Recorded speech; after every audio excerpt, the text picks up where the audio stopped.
Désolé, on n'a pas le... On l'a toujours pas. Non. Donc, salut YouTube, tout ça, on le fait pas de toute façon là. Oui. Tata. Oh, à chaque fois.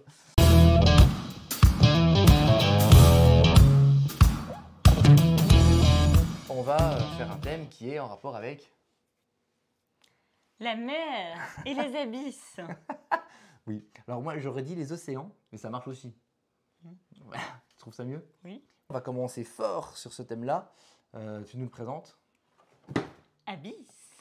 C'est un jeu qui date quand même de 2014. On dit des fois, celui-là il est cul, celui-là il va devenir cul, celui-là bon, celui-là il l'est. Et notamment par rapport à la première note qu'on va mettre, à chaque fois on parle d'édition en commençant. Et celui-là, il a quelque chose de tout particulier sur l'édition. C'est que déjà, vous avez une boîte. Alors quand on voit la boîte comme ça, il fait pas envie. Moi je vous avoue, quand je vois la boîte, je me suis dit, bon, oui, bon, il a une bonne réputation, mais il fait pas très envie. Je sais pas ce que tu en penses, mais moi je trouve Non, pas. moi j'ai trouvé ultra cool. C'est vrai? Ouais. Il y en a plein qui pensent ça. Moi, Ouais, je suis un des seuls qui n'a pas été trop fan. À savoir qu'il y a plein de boîtes différentes. Ça, c'est la boîte, c'est celle qui la considère, c'est la bleue, je crois. Il y a la boîte bleue, il y a la boîte jaune, il y a la boîte verte. Et donc, en fait, bon, bah, le dessin n'est pas le même. Et à l'intérieur, il y a des tons de couleurs qui sont un petit peu différents. Donc, celui-là, c'est celui qu'on retrouve le plus, c'est celui qu'on retrouve le plus facilement. Ce jeu-là a créé un tournant dans l'univers des jeux de société. Parce que depuis 2014, donc la sortie de ce jeu, eh ben, on commence à faire des jeux beaux. Avant ça, l'esthétique, c'était quelque chose de très secondaire. Il y avait quelques jeux qui étaient un peu travaillés, Seven Wonders pour ne pas les citer. Mais on avait des jeux qui étaient beaucoup axés sur la mécanique, tout ça, très bien. Mais c'était vraiment en second plan qu'il y avait l'esthétique. Et celui-là, il a mis une claque parce qu'il se sont rendu compte que ben, c'était super beau. Et qu'en fait, avec des jeux comme ça, une fois qu'on a connu des beaux jeux, ben, repartir sur des jeux un peu moches, ben, c'est un peu plus compliqué. Pardon. C'est toi qui nous l'ouvre?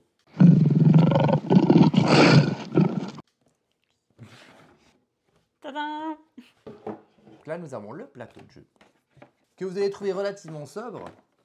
Mais encore une fois, il faut s'imaginer qu'il est sorti il y a un moment où ça n'existe pas, les beaux plateaux, le beau matériel. En 3 parties, vous avez la partie en haut ici, vous avez la partie au milieu et cette partie en bas avec ses supports de cartes. Donc là, on a tous les seigneurs ici. Donc voilà, donc des belles cartes. On a des toutes petites cartes. Des bébés cartes. Qui représentent les peuples des abysses. Il y a 5 peuples différents, 5 couleurs qui correspondent à 5 peuples différents. Et ensuite, on a ça aussi. Les lieux. Des petits lieux comme ça, des petits plateaux qui permettent aussi de gagner des points de victoire. Donc voilà, du cartonné. Hein.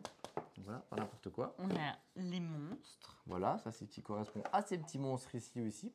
Et puis, on a ça. Et bien là, on a des vraies perles. Voilà, on a des perles. Et ça paraît un détail, mais c'est quand même... C'est ultra agréable C'est quand super on joue cool. avec et qu'on les perd Et comme surtout ça. quand elles vont tomber en dessous du canapé. Donc en termes d'édition, mais ça va sinon. Parce que donc c'est un jeu qui vaut 35 €. Oui. Donc on est dans cette moyenne de jeu familial amateur. Pas mal de matériel. Il est plutôt joli. Les PA sont chouettes. Le prix est bon. Moi, c'est toujours compliqué de donner des 5 sur 5 parce qu'on toucherait une forme de perfection, ce genre de choses. Et tu le donnes qu'à moi le 5. Le jeu a un petit peu, bon, il commence à avoir fait son temps. Je vais donner que 4,5. Et ça vaudrait presque un 5 parce qu'en plus, vous savez, comme on aime le rangement. Regardez la boîte, il y a tout pour ranger, c'est tout facile. Donc, et le prix est quand même vraiment pas mal. On va dire 4 sur 5 pour chipoter parce qu'on a vu des 5 sur 5 dernièrement. Et qu'il y a quand même une petite distance maintenant avec l'époque. Mais voilà, un 4,5 sur 5 pour moi pour l'édition. 4,5 aussi pour moi. Je valide, je trouve ça vraiment trop beau. Les cartes sont ultra bien travaillées. Donc toi, tu trouves ça un peu vieillissant? Non, moi je trouve que c'est plutôt bien travaillé et que ça dénature pas trop avec le temps. Moi j'aime bien. Et pourquoi pas 5 sur 5 alors, du coup, non plus? Parce que j'ai d'autres jeux à qui je mettrais 5 sur 5. Il y a 2 extensions qui sont sorties. On ne les a pas essayées. Oui. Qui va ramener un peu plus de rejouabilité, ce qu'on va voir ensuite. Au niveau des règles, comme d'habitude, assez bref. C'est pas sans fort. Hein. Comme d'habitude, j'essaye de faire bref. À chaque fois, chacun de notre tour, en fait, on va avoir 3 actions possibles qui vont être la première qui va être de récupérer des cartes ici. Donc c'est ces cartes que vous avez là. Vous avez les cartes des peuples. Chaque couleur, d'accord, vous avez donc 5 couleurs et chacune des couleurs des familles, on a des valeurs qui vont de 1 à 5. On va aller dans les fonds des abysses, la personne qui va faire ça, et il va retourner des cartes ici et va proposer, donc le joueur dont c'est le tour, va proposer ces cartes-là à ses adversaires. Donc en fait, c'est déjà une mécanique qui est totalement originale parce que c'est ce qu'on appelle les enchères inversées. Il va proposer aux adversaires ces cartes-là, ils vont décider l'un après l'autre, est-ce qu'ils la veulent ou est-ce qu'ils ne la veulent pas. S'ils la veulent, ils la prennent et ils payent une perle. Une perlouse. La petite perlouse pour pouvoir acheter son petit peuple des On mers. n'a pas le droit de les lâcher. Et donc par il le contre. garde pour lui. Une fois que c'est acheté, on va continuer, si on est 4 joueurs, on va continuer et les gens vont décider. Imaginons le prochain dit non, non, ok, personne ne la veut, on continue. On continue. Et si par contre quelqu'un prend la prochaine carte, cette prochaine carte-là, elle ne vaudra plus une perle, mais 2 perles. Ce tour-là s'arrête, ou alors quand tout le monde a acheté, et donc du coup la personne pour qui c'est le tour va forcément être obligée d'en récupérer un aussi gratuitement, ou alors si la personne pour qui c'est le tour, une fois que tout le monde a dit non, ça arrive à lui, il décide de l'acheter, ça arrête le tour tout de suite. Donc des fois il y a des belles cartes que le joueur dont c'est le tour il aimerait bien avoir, mais si les personnes disent oui, tant pis, il ne peut pas l'acheter avant eux. Donc cette mécanique-là est quand même super sympa. Une fois qu'on a terminé et qu'on a mis les cartes là, qu'on est allé jusqu'au bout et que tout le monde a récupéré des cartes, ces cartes-là, on va les mettre ici, au niveau du conseil, en fonction des couleurs. Donc là, on a 2 bleus. On va récupérer, on va mettre les bleus ici, et on va mettre le violet ici. Et donc le conseil va augmenter, l'état va augmenter au fur et à mesure qu'on va aller dans les abysses. Et donc c'est la deuxième action possible. La première action possible était donc d'aller dans les abysses pour récupérer ces peuples-là et les vendre et donc récupérer des perles. Deuxième action possible, tout simple, on récupère un des tas du conseil. Donc par exemple, c'est le tour à Blandine, elle décide de prendre ce tas-là, elle a ce petit tas-là dans sa main. C'est pas moi le tas. Hein. C'est pas... Le tas prend le tas. Et enfin, troisième action possible, on va pouvoir acheter des seigneurs. Les seigneurs, qu'est-ce que c'est? Les seigneurs. Si on veut acheter un seigneur, il va falloir du coup forcément payer son coût. On va prendre l'exemple de ce seigneur-là. Vous avez ici les points de victoire qui rapportent à la fin de la partie. Vous avez en bas, il y a la valeur 6. Vous avez un rond jaune qui correspond à l'hippocampe et 2 petites perles au-dessus. Ce qui veut dire que la personne qui va acheter cette carte aura besoin de 6 de valeur de ces cartes que l'on avait ici dans la main. Rappelez-vous, on a de 1 à 5. Il faut acheter pour 6, mais il faut 3 couleurs différentes, dont au moins le jaune. Un jaune. On va pouvoir, notamment avec ces petits persos-là, vous avez certains persos qui ont des clés ici. Dès qu'on a réussi à accumuler 3 clés, on peut acheter un lieu comme ça, qui va nous donner des manières différentes de gagner des points de victoire grâce à différents bonus. Chacun de ces seigneurs a aussi en dessous des petits descriptifs. Donc ils ont des petites actions ou des actions passives qu'il y a pendant toute la partie, ou alors des actions immédiates quand on achète le seigneur. Donc voilà, en gros, on achète des petits peuples des mers, on les récupère au conseil, ou alors on achète des seigneurs grâce au peuple des mers qu'on a récupéré. Voilà globalement comment fonctionne le jeu. Donc c'est des règles qui sont fluides, qui s'expliquent facilement, qui se comprennent rapidement. Et bon, vu qu'il y a quand même pas mal de seigneurs, bon voilà, il y en a des différents, il y a des mécaniques différentes en fonction des... Donc finalement, la seule difficulté, c'est de connaître ce que font chaque seigneur et puis connaître les bonus que fait chaque lieu. Mais la richesse est vraiment là. Et donc pour moi, en termes de règles, tout à l'heure, j'ai été un petit peu frileux en mettant mon 4,5 sur 5 pour l'édition. Moi, pour les règles, là, c'est un 5 sur 5. Parce que je vois pas ce qu'on peut reprocher. Je trouve ça vraiment super fluide. Le principe d'enchère inversée, c'est novateur. Il y a toujours plein de mécaniques différentes. On peut quand même toujours un peu s'en sortir. Le côté aléatoire est très peu présent. J'aime beaucoup. Pour moi, c'est un 5 aussi. Ce que j'aime beaucoup... Non, moi, je sais, tu sais que je l'adore, ce jeu. Je l'ai trouvé un peu dur sur le 14 ans et plus. Parce que franchement, au niveau des règles... c'est plutôt bon. Mais rappelle-toi qu'on est sorti en 2014. En 2014, le jeu comme ça, on n'avait pas forcément beaucoup. Donc ça pouvait peut-être faire peur.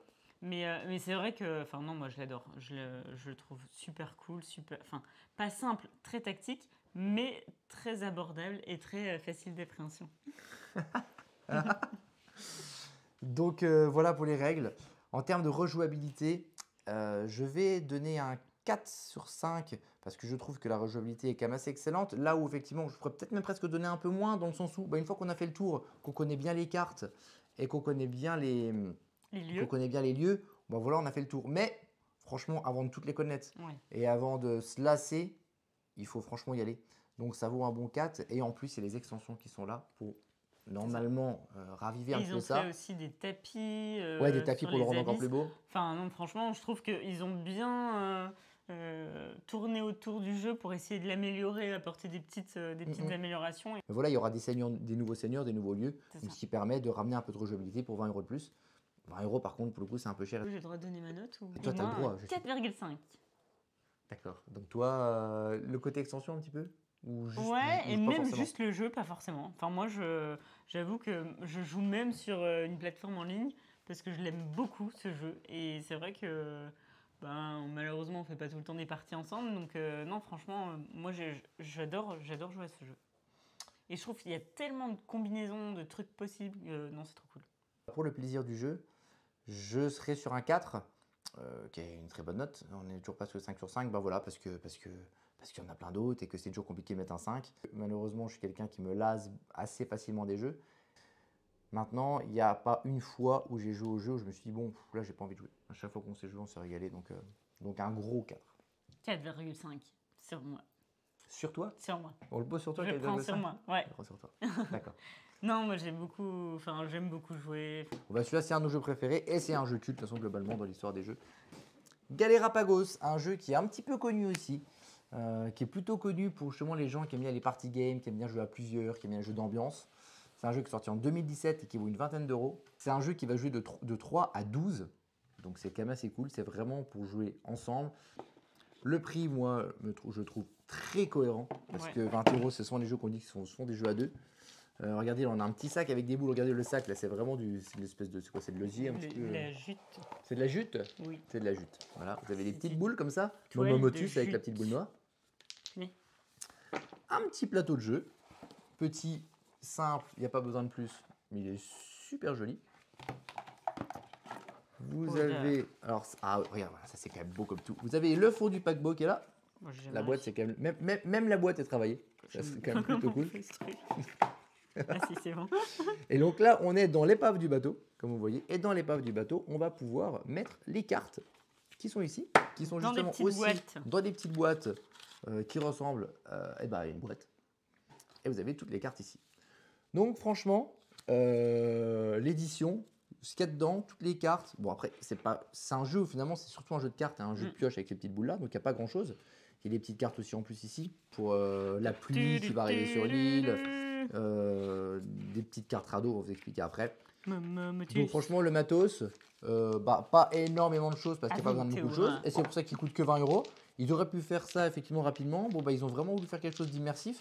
Et en termes d'immersion justement, je trouve qu'en termes d'immersion, il est super bien en fait. On est bien immersionné. Hein. Non mais je veux dire vraiment, on s'y sent. C'est-à-dire que Oui. par rapport à l'histoire, l'histoire c'est vraiment vous êtes des naufragés sur une île et votre but c'est de se barrer de l'île tous ensemble. Et pour le coup, là, on a vraiment le plateau là avec le petit naufrage. On est censé récupérer du bois, donc on a des petits trucs. On a Et pas Léo. Hein. les cartes sont vraiment bien thématisées. Regardez, vous avez des beaux vieux slips. C'est quand même super cool d'avoir un vieux slip. Vraiment, je vais aussi pour rentrer dans le même esprit que tout à l'heure, rester que sur 4,5 en édition, mais par rapport au prix à 20 balles pour jouer jusqu'à 12. Franchement, on est quand même pas loin du 5, donc on fait 4,5 pour faire la fine bouche, mais un gros 4,5 pour moi en édition. 4 pour moi, je le trouve pas. Il est beau, mais. On est sur quelque chose de 20 euros. On n'est pas sur les 40 euros. Non, c'est un bon rapport qualité-prix. C'est pour ça. 4, c'est déjà très bien. Au niveau des règles, voilà le thème. Comme on vous l'a dit, c'est un jeu où on va essayer de tous se barrer de l'île ensemble. C'est un jeu qui joue de 3 à 12. Et ce qui est sympa, c'est que c'est un peu ces principes de jeu coopératif. Mais pas trop. Mais pas trop. Voilà. C'est ce qui est écrit là. Le jeu coopératif, mais pas trop. Et c'est vraiment pour le coup, on en reparlera après dans notre appréciation du jeu. Mais c'est le truc que je trouve vraiment sympa, c'est-à-dire que l'idée du jeu, c'est vraiment de jouer ensemble, de collaborer pour pouvoir se barrer de l'île. Mais il y a un moment, il n'y aura pas de place pour tout le monde, et il y a un moment, il va falloir se tirer dans les pattes. On collabore jusqu'au moment où on ne collabore plus parce qu'il n'y a plus assez de place sur le radeau pour tout le monde. Et ça, c'est vraiment marrant. Ça, c'est vraiment cool. Et donc voilà, le jeu, c'est assez simple. On a tous des cartes dans la main. Chacun notre tour, on va décider si on va aller chercher de l'eau. Donc on va aller chercher de l'eau, c'est en fonction de s'il y a beaucoup plu ou pas. C'est ces petites cartes là qui vont dire s'il pleut. S'il pleut beaucoup, on est à 2 de valeur. Et du coup, à chaque fois qu'on va chercher de l'eau, on va monter de 2 d'eau. Donc si on décide d'aller chercher de l'eau, on va augmenter ce petit curseur là d'eau. Si on décide d'aller pêcher, on va augmenter ce petit poisson là et on va pêcher en fonction de ce qu'on va piocher là comme boule. On va piocher, on va regarder la valeur qu'il y a sur la boule. En fonction de la valeur là, on va piocher tant de trucs. Pêcher un poisson. C'est quand même pas bien compliqué. Troisième possibilité, on va pouvoir aller chercher du bois en forêt pour pouvoir créer le radeau. Donc on va avoir une petite évolution là, on va avancer d'autant que de boules qu'on va aussi tirer, mais il ne faut pas piocher la noire, sinon on se démonte par un serpent et on est mal en point. On est mal en point. Et à chaque fois qu'on va piocher du bois, on va avancer ici. Et à chaque fois qu'on a fait une boucle ici, on a un radeau. Si on est 9 joueurs, il faut 9 radeaux. Sauf qu'à la fin de la partie, on n'a jamais 9 radeaux. Il y en a peut-être 3 ou 4. Donc il y en a 5 qui devront y passer. Oui. Et du coup, à la fin de chaque tour, une fois que chacun a joué, il faut nourrir et faire boire chacun des joueurs. S'il n'y a pas assez de nourriture ou s'il n'y a pas assez de boissons pour nourrir et hydrater tous les camarades, on a deux possibilités. Ou alors les personnes utilisent leurs cartes qui permettent, il y a des petits sandwichs, il y a des rations d'eau et des rations de nourriture qui peuvent permettre de sauver les copains. Ou alors, on fait des votes et on se tape sur la tronche. On a aussi des cartes qui sont des revolvers pour assassiner les gens. Ah, c'est moins rigolo. Et puis, quand il y a de quoi nourrir que 7 personnes et qu'on est 9, il y en a 2 qu'il va falloir sacrifier. C'est là où se joue le on collabore jusqu'au moment où on ne collabore plus. Voilà en gros comment ça fonctionne. Honnêtement, c'est quand même marrant. L'idée est super cool. Oui. Surtout, encore une fois, les coopératifs, il y en a pas mal. Des jeux où on se tape un peu sur la bourre, on est à plusieurs, type le garou, il y en a pas mal. Là, on est un peu entre les deux. Pour les règles, ce sera 4 sur 5 pour moi. Et bien pour moi, ce sera un 4 sur 5 aussi. Pour ce qui est de la rejouabilité, j'ai beaucoup de mal à donner une note. Je lui mettrai que 3, même s'il y a plein de gens qui vont me dire qu'eux, ils enchaînent, ils jouent. En ce qui me concerne, par rapport au jeu qui me plaît d'habitude, je mets un simple 3. Pour moi, ce sera un 2,5. J'ai fait 3 parties et j'avoue que, bon, si on ne me propose pas une autre, genre, je ne ferai pas forcément. Enfin, les parties, j'ai bien rigolé, c'était c'était sympa et tout. Mais c'est vrai que, en termes de jeu comme ça, faire 1 ou 2 ou 3 parties dans sa vie, ça va. En faire 15 ou 30, ça va être compliqué. Donc après, le plaisir, si, la rejouabilité pour moi, c'est une plus petite note. Le plaisir en lui-même, quand on le découvre, faire 3 parties, on prend du plaisir et puis tout dépend les joueurs avec qui on joue. Mais nous, on a joué avec des filous et du coup, c'est vrai que c'était quand même relativement drôle. C'est marrant. Mais, il faut jouer avec des filous. C'est vraiment ça. Et c'est vrai que les parties étaient quand même cool, mais de là à en faire 15 ou 30, non, pas sûr. Mais à chaque fois qu'on a joué, on a rigolé. À chaque fois qu'on a joué. Ouais. Donc c'est pour ça, moi, pour le plaisir, je mettrais 3. Et pour le plaisir, ce sera 3 aussi pour moi. Un petit peu pour la même raison que la rejouabilité. Voilà, c'est un jeu auquel on ne joue pas beaucoup. Je sais qu'il y a plein de gens qui vont lui mettre 5 sur 5. Moi, j'aime beaucoup. À chaque fois, c'est un plaisir de jouer, mais on n'y joue pas régulièrement parce que c'est les jeux où on peut jouer à ce jeu-là à 3, 4 ou 5. C'est un 3-12. Mais c'est un jeu qui est intéressant à jouer quand on est au moins 7 ou 8. Ouais, c'est ça. Et c'est pas forcément évident de se retrouver à 7 ou 8. Par contre, pendant les fêtes ou ce genre de choses, il y a quand même très peu de jeux comme ça à 20 € pour les fêtes. C'est un super cadeau à offrir. Ouais. C'est trop bien. Papy, mamie peuvent jouer, tante Huberte aussi. Tout le monde peut jouer. C'est vrai que c'est le côté. C'est pas compliqué. Tu vas sympa, chercher de l'eau, tu pioches une petite boule, c'est fini, tu as fait ton tour. Donc c'est très simple. Ce qui est assez marrant, c'est plus l'interaction qu'il y a entre tout le monde. Comme un loup-garou. Loup-garou, en termes de mécanique, tu fais rien, c'est pareil. Donc ça, c'est vraiment pas mal. Avoir un jeu dans le genre, dans sa ludothèque, il en faut quand même au moins un. C'est ça. Et celui-là, il fait partie des grands classiques à avoir. Donc je ne saurais que le conseiller si vous êtes souvent en famille ou avec du monde les dimanches ou dans les fêtes. Pour ça, c'est vraiment bien. The Crew 2, on en avait déjà parlé du premier il y a quelques mois, pendant le le confinement de ce printemps, là, on avait parlé du premier. Le premier, The Crew, était un jeu qui se passait dans l'espace, avec une petite scénarisation, avec une 50aine de missions. The Crew, premier de nous, a gagné le jeu l'Azor 2021. Et donc là, ils ont sorti un The Crew 2 avec des nouvelles missions et des mécaniques un poil différentes, même si on reste sur le même esprit. Sauf que cette fois... il ne l'appelle pas The Crew 2, non, il l'appelle The Crew... Mission sous-marine. Mission sous-marine. Parce que du coup, le premier s'appelait The Crew à la recherche de la 13e planète. 9e planète, 13e, pourquoi pas. À la recherche de la 9e planète, donc qui se passait dans l'espace. Et donc ce coup-ci, ça se passe dans les abysses. Et le thème. En termes d'édition, on est sur la même chose que sur le premier, donc pour ceux qui connaissent. Donc c'est un jeu de pli, donc on a des cartes. Mes jeux favoris. Voilà, des cartes, donc 4 couleurs qui vont de 1 à 9. On a des atouts, donc ça va le même principe.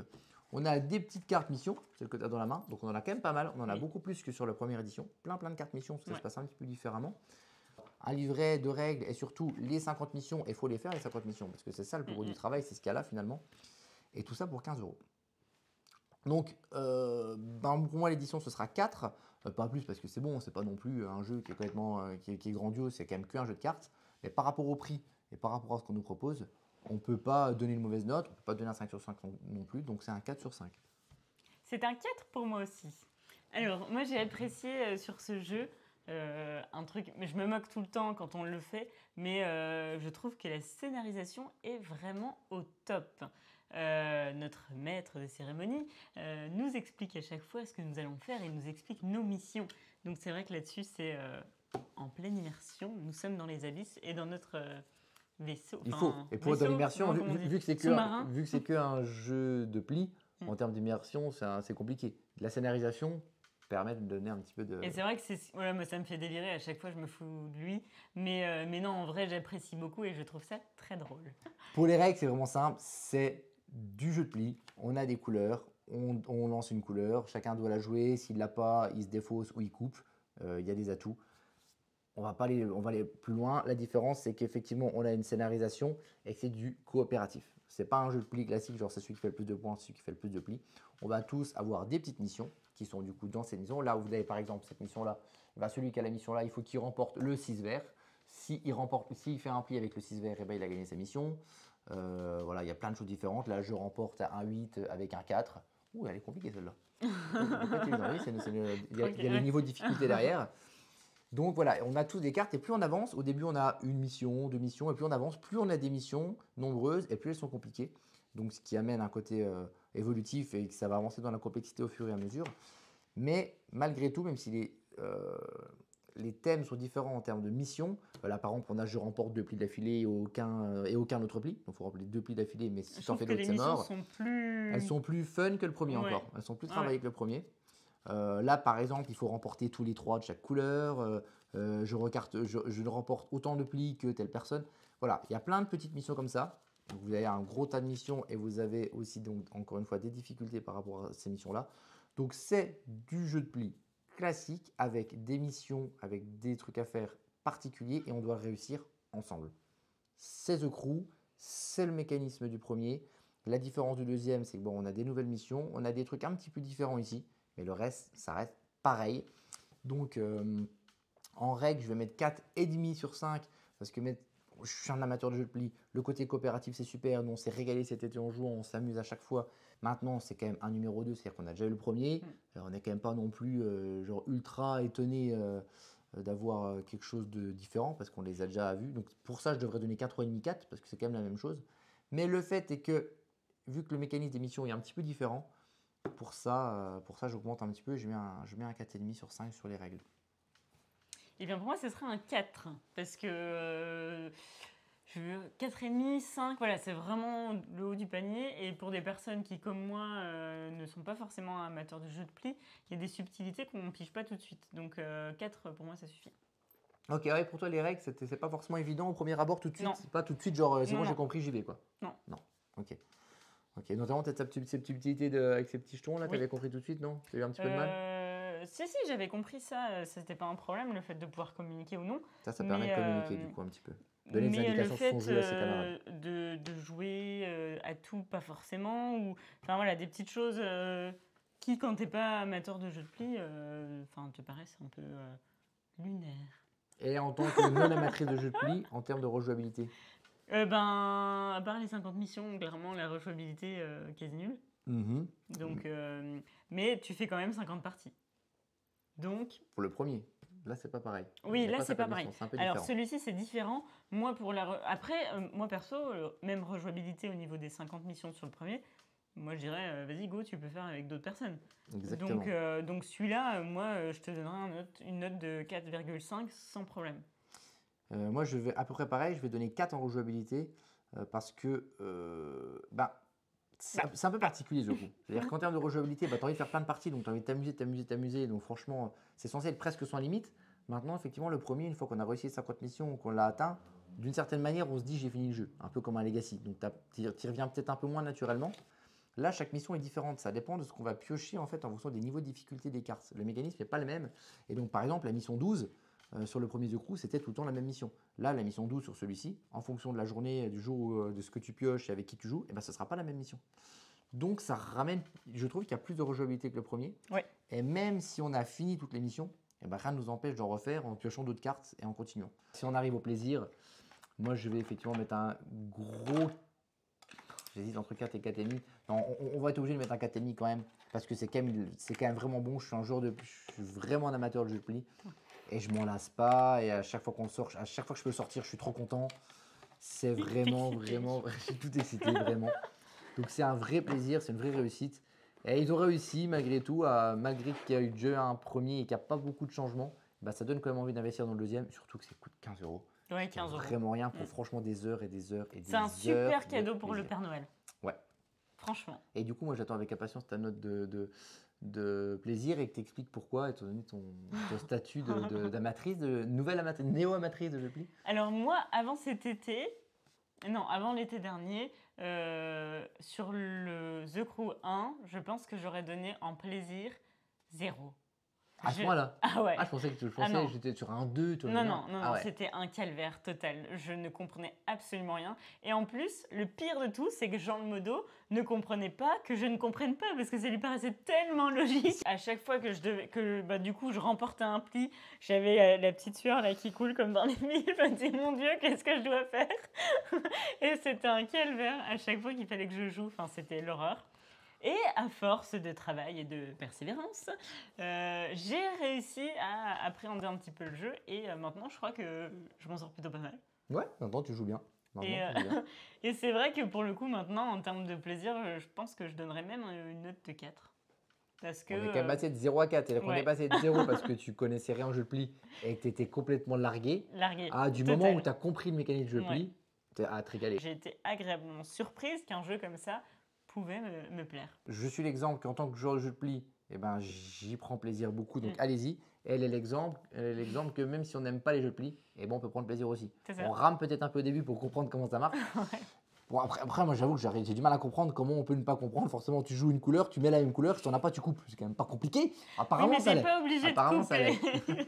C'est trop bizarre. Donc voilà, en tout cas, ça peut plaire vraiment à tout le monde. Ça joue de 3 à 5 joueurs. Donc, et puis les parties, alors, le temps de partie, ben, ça peut être une manche, c'est un pli, ça se joue c'est 3 minutes, ou si tu en fais plein, ça peut être 3 heures. Ça se joue entre 3 minutes et 3 heures en fonction de vos préférences, en fonction des disponibilités de chacun.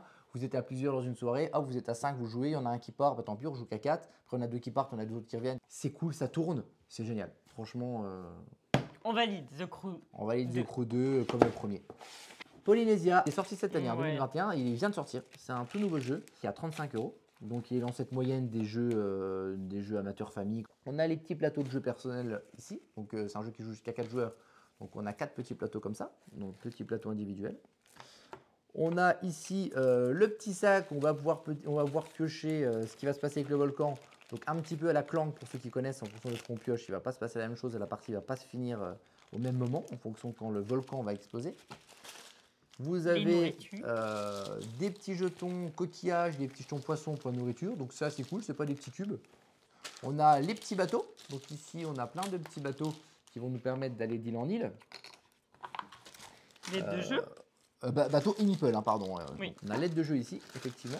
Petite tête de jeu cartonnée. Vous avez du coup les petits meeples, les fameux. C'est vraiment un jeu de meeple, un jeu de placement.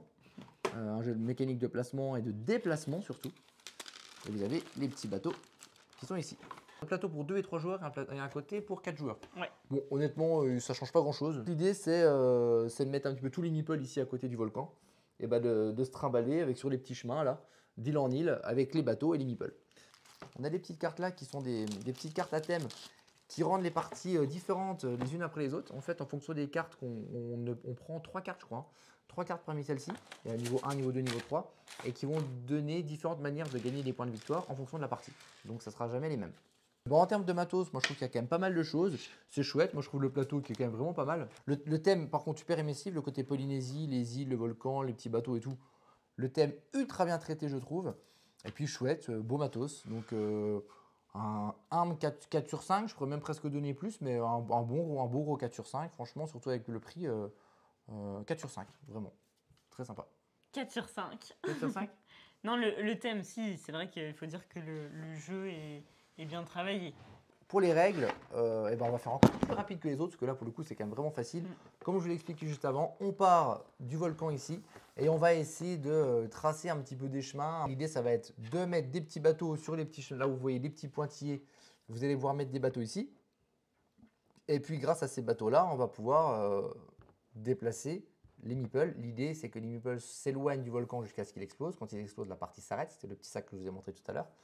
Donc l'idée, c'est de déplacer le plus de meeples. Donc on en a pas mal. On commence avec des meeples sur le volcan. On commence avec certains qui sont posés sur le plateau. L'idée, c'est d'en emmener le plus possible, le plus loin pour gagner des points de victoire. Il y a d'autres manières de gagner les points de victoire, c'est en atteignant les îles où il y a des petites tortues ici. Il y a des jetons tortues aussi à récupérer. Il y a des petits bonus par rapport aux archipels. Vous voyez, là, les îles par deux, là, on a des archipels. Et en fonction des archipels, des îles où elles sont placées, des tortues et des cartes qui ont été données, eh ben, les points de victoire vont se marquer de manière différente. Et vous avez aussi sur les îles, vous voyez, des poissons et des coquillages. À la fin de chaque tour, eh ben, on récolte les poissons ou les coquillages en fonction de sont placés sur les îles en question. Vous avez ici l'évolution d'un tour. La première phase, elle s'appelle 3, 2, 1. Pourquoi? Parce qu'au début, on a le choix entre ou alors déplacer des meeples ou alors créer un chemin avec un bateau. Et en fonction du niveau où on est, ça va nous coûter plus ou moins cher, en gros, en ressources, en fonction du moment où on va le faire. Il y a certaines actions qu'il vaut mieux faire pendant la phase 3, il y a certaines actions qu'il faut mieux faire pendant la phase 1. Ici, c'est le moment où on pioche dans le petit sac, savoir si le bateau va exploser bientôt ou pas. Quand il explose, c'est fini. Ici, c'est une petite phase où on va supprimer ou les poissons ou les coquillages. Et ensuite, ici, c'est la phase où on va récolter les coquillages et les poissons en fonction de là où on est placé. Et ensuite, on change de premier joueur et on recommence jusqu'à ce que le volcan explose. À savoir qu'on peut se déplacer, même si le bateau n'est pas à soi, on peut se déplacer. La seule différence, c'est qu'il faut se servir d'un guide pour y aller, parce que vu que ce n'est pas nous qui avons créé le chemin, on ne connaît pas le chemin. Donc il faut qu'il y ait un guide adverse qui nous suive pour faire le parcours. Et forcément, eh ben, on va avoir une petite taxe, ça va nous coûter quelque chose si on utilise le bateau, le chemin de quelqu'un d'autre. Voilà en gros, sans aller dans les détails pour les règles, c'est à peu près ça. Donc les règles sont, j'ai trouvé vraiment facile à comprendre. La mécanique, elle est toute simple et très fluide. En termes d'originalité, c'est pas non plus le truc incroyable, mais elles sont suffisamment fluides et bien expliquées et simples pour donner un 3,5 pour moi pour les règles. 3. 3 quand même. 3 quand même. En fait, je m'attendais à un jeu plus lourd, plus... Je sais pas, il y a un truc qui m'a gêné. Mais pour les règles, en termes d'explication, je peux le dire que c'était pas ultra facile d'appréhension pour moi. En termes de rejouabilité, je pense que la seule chose qui va donner un petit quelque chose de la rejouabilité, ce sera ces cartes-là. Parce que sinon, arrivé à un moment, je pense qu'on arrive quand même vite à... Je pense qu'il y a quand même manière de faire quelques parties pour optimiser ce qu'on fait. Mais étant donné qu'il y a quand même pas mal de jeux qui sont sur cette même mécanique de déplacement, je crée des chemins et je fais des déplacements, eh ben, il y en a peut-être qui vont préférer aller vers ces jeux-là qui seront peut-être un petit peu plus riches. Je mets un 3 sur la rejouabilité parce que je pourrais même presque mettre un peu moins. Mais il y a ces cartes-là qui font que du coup, les parties sont quand même différentes. On ne va pas marquer les points de la même manière. Donc quand même un 3 en vrai. Pour moi, je mets un 2, pas plus. C'est un jeu qui, pour moi, là après, je peux pas trop en dire parce que sinon je vais spoiler la gamme du plaisir. Mais c'est un jeu auquel je ne rejouerai pas forcément. Justement, en termes de plaisir, c'est un jeu que j'attendais un petit peu parce que voilà, le thème me plaisait. J'ai vu un petit truc, les meeples, etc. Donc je me suis dit, il faut que je l'essaye. C'est un jeu qui est agréable, mais qui n'est pas non plus le plus original du monde et qui n'a pas une richesse suffisante pour qu'on se régale de fou. C'est un jeu qui vient de sortir, il est marrant, mais ça vaut une moyenne. Pour moi, c'est 2,5. C'est la moyenne, pas plus, en vrai, sur le plaisir. Pour moi, c'est 2. Je pensais que tu allais dire même moins que ça. Ouais, mais parce que quand même, il y a eu un travail derrière. Je peux pas casser le truc. Mais moi, j'ai pas pris plaisir du tout. Du tout. Mais c'est du tout, c'est pas 2. Si, parce que j'ai essayé quand même. Mais je sais que j'y rejouerai jamais. Pas de plaisir du tout. Moi, je ne peux pas dire que c'est une déception parce que j'ai quand même pris plaisir. C'est une déception dans le sens où je m'attendais. Enfin, j'avais pas d'attente. J'espérais peut-être un petit peu mieux. Donc, forcément, c'est une déception dans ce sens-là. Maintenant, je ne m'attendais pas non plus au jeu de l'année. Donc, voilà, c'est sympa. C'est pas ouf. Si vous ne connaissez pas ces jeux de déplacement et que le thème vous plaît, bah, pourquoi pas parce que le prix est bon. Et voilà, maintenant, nous, c'est pas le coup de cœur. Surtout pas Blandine. Non. Donc, en gros, c'est un jeu sympa. Ouais. Voilà. Donc voilà les 4 jeux qu'on vous a présentés ce soir, qui sont du coup sur le thème des océans. Donc c'était notre petit thème un petit peu différent Mer, du jour. plage et océan. Merci d'avoir été là. Merci d'avoir regardé la vidéo en replay. Voilà. YouTube! Donc on est content de vous présenter N'hésite tout pas ça. à mettre un petit pouce bleu et à partager cette vidéo. Ah, c'est vrai qu'il faut faire ça normalement. Moi je le fais jamais, c'est ça qu'on est censé dire, mais moi je le dis pas. Je sais même pas si les gens regardent les vidéos jusqu'au bout de toute façon. Si. Donc, Et voilà. on vous aime très fort et on vous remercie d'avoir suivi ce petit live. Merci à tous, à tout bientôt. À la prochaine. Hein. Bisous.